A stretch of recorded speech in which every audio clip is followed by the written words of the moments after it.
For all the times that you rain on my parade, and all the clubs you get in using my name. You think you broke? How long have you been engaged? Does Daddy know? Tanong ni Penelope sa pilit pinakasual na tinig at saka siya samubo ng pagkain. Masarap ang danggit at tapa sa sinangag nito. I told your father before we left. I've been engaged for almost a week now. Dito mo nakilala ang fiancé mo. Yes. How long have you two been a couple? Why all these questions, Penelope? Kailan ka pa naging interesado sa buhay ko? Nagkibit siya ng balikat. I was just trying to start a conversation. Is it wrong to ask? How long have you two been a couple? A few years. Tumango siya. Halos hindi siya pinatulog ng kaalamang mayroon ng nobya ang lalaki at pakakasalan na nito. Sa kung anong dahilan ay nabother siya ng husto. Sa katunayan ay maraming bagay ang ikinabagabag niya mula nang makarating sila sa naga ng nagdaang araw. Natuklasan niya ang damdamin niya para dito, at pagkatapos ay nagpasabog ito ng balitang ikakasal na ito. Kung sa bagay ay hindi na niya dapat asahan na mananatili itong binata sa tagal ng panahon. It was just that it surprised her, that was all. Tama ang lalaki, wala dapat siyang interes sa buhay nito. Halos hindi niya nagalaw ang pagkain niya kahit masarap iyon, nawalan siya ng gana, hindi magtatagal, magkakaroon na ito ng pamilya. Hindi ba dapat ay matuwa siya dahil magkakaroon na ito ng ibang libangan bukod sa pagiging isang tagapunan niya? She really hated what she was feeling and what she was thinking. Baka pagtawanan lang siya nito kung malalaman nito kung ano ang iniisip niya. Ilang taon niya itong inaaway-away at sinisita-sita at pagkatapos ay ganoon ngayon ang kanyang nalisip. Pagkatapos kumain ay naligo na siya at nanatili sa kanyang silid, lumabas lang siya nang tawagin siya ni Franco. No irritated remarks, Penelope. What's gotten into you? Marahil ay napansin nito ang pagiging tahimik niya. Ibig niyang menas pero walang enerhiya ang kanyang damdamin.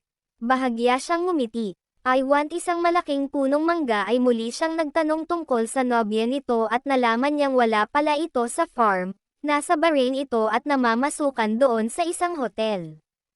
What does she do there? She works in a hotel, like I said. As what? Tanong niya habang umiinom ng buko juice. In the housekeeping department. Naibugan niya ang kanyang iniinom. Nagbibiro ba ito? Ngunit tila hindi naman at tila wala rin itong nakikitang masama sa impormasyong sinabi nito sa kanya.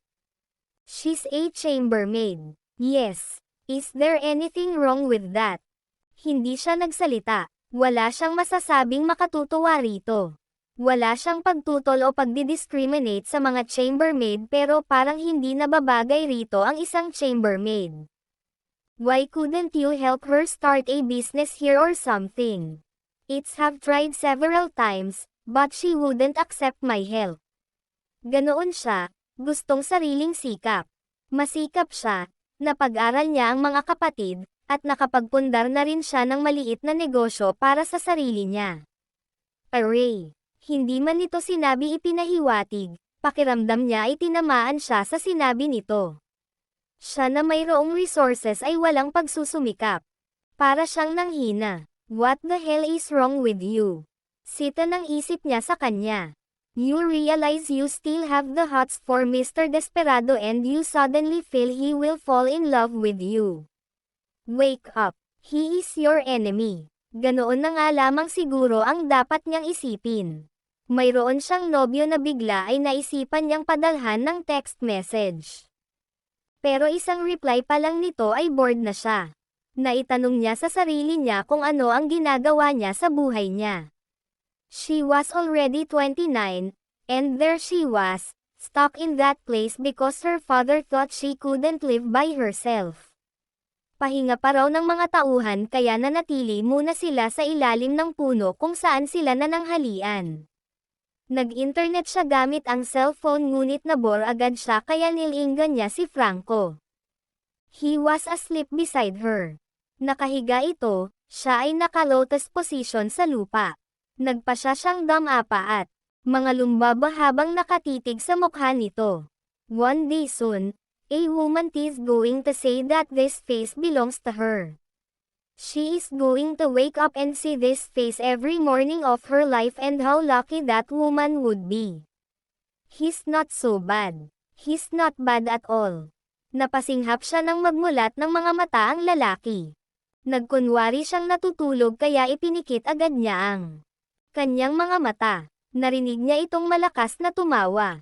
Ganyan ka ba matulog, nakapos? Biglang nag-init ang kanyang mukha. Estupida siyang talaga para magkunwaring natutulog samantalang nakapangalumbaba siya habang nakadapa. Inirapan niya ito, hindi natitinag sa pwesto dahil para siyang nanigas doon. They were very close to one another, and he was conscious of it. Tumaas ang isang kamay nito sa kanyang baba at pinisil iyon. May kuryenteng nanyulay sa kanyang katawan. Parang ganoon din ito noon. Siguro nga, isang kapatid ang tingin nito sa kanya at hindi kaaway. Siya lang naman ang mainit masyado ang ulo rito.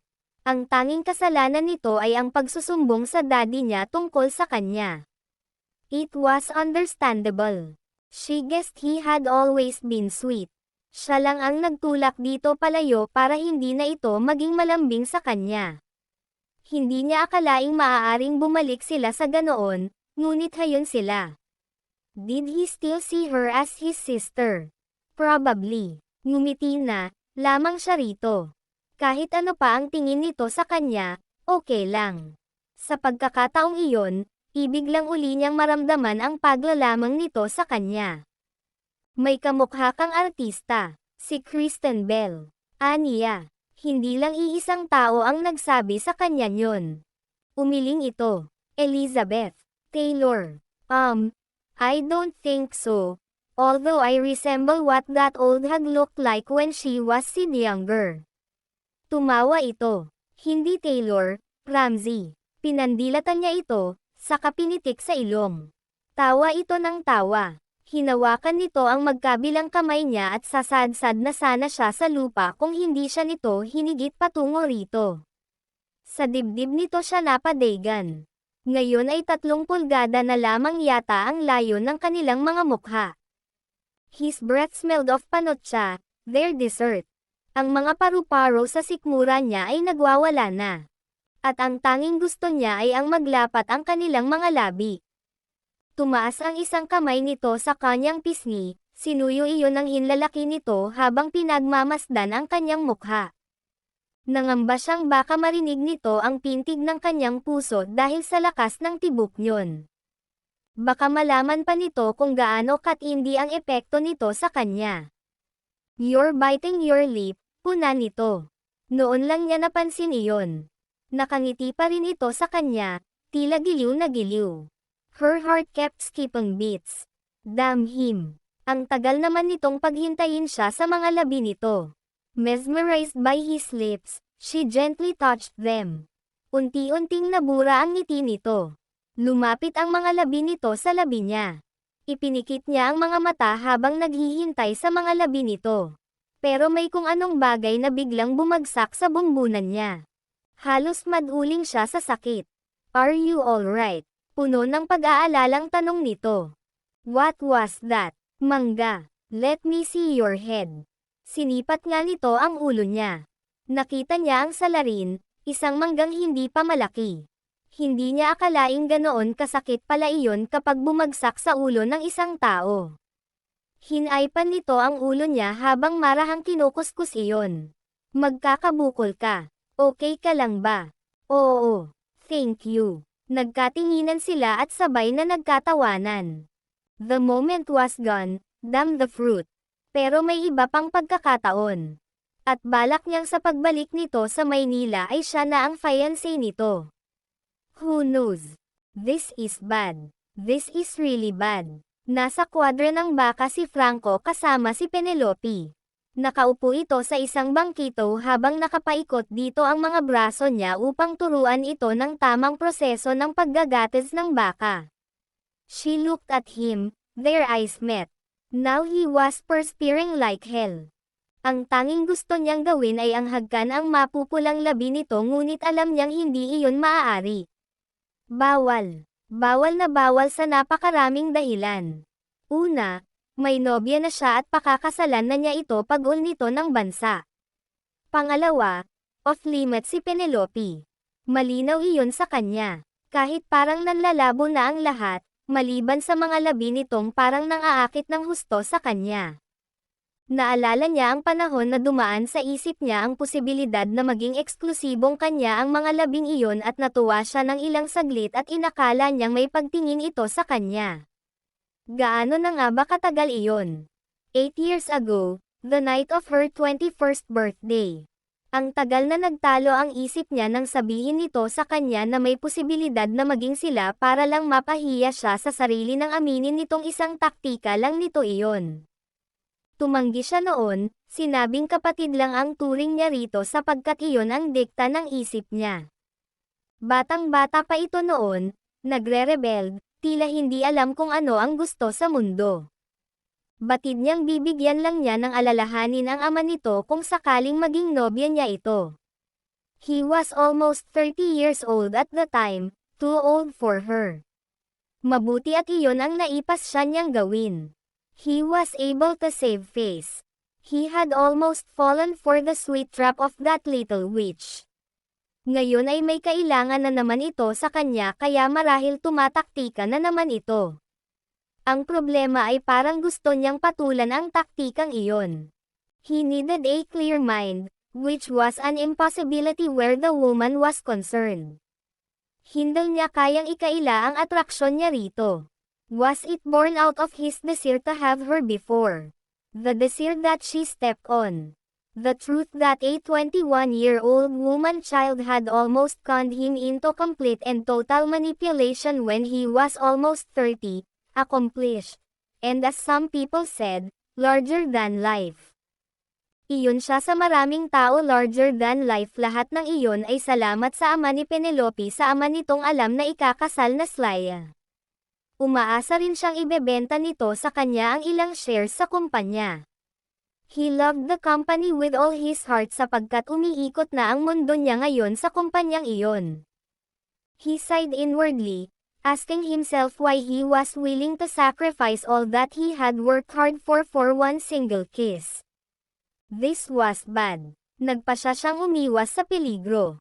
Hindi siya gagawa ng kahit na anong pagsisisihan niya sa bandang huli, lalong hindi sa lugar na iyon na pag-aral ng ama ni Penelope at lugar din kung saan niya nakilala ang kanyang nobya at kung saan pa nakatira ang pamilya nito.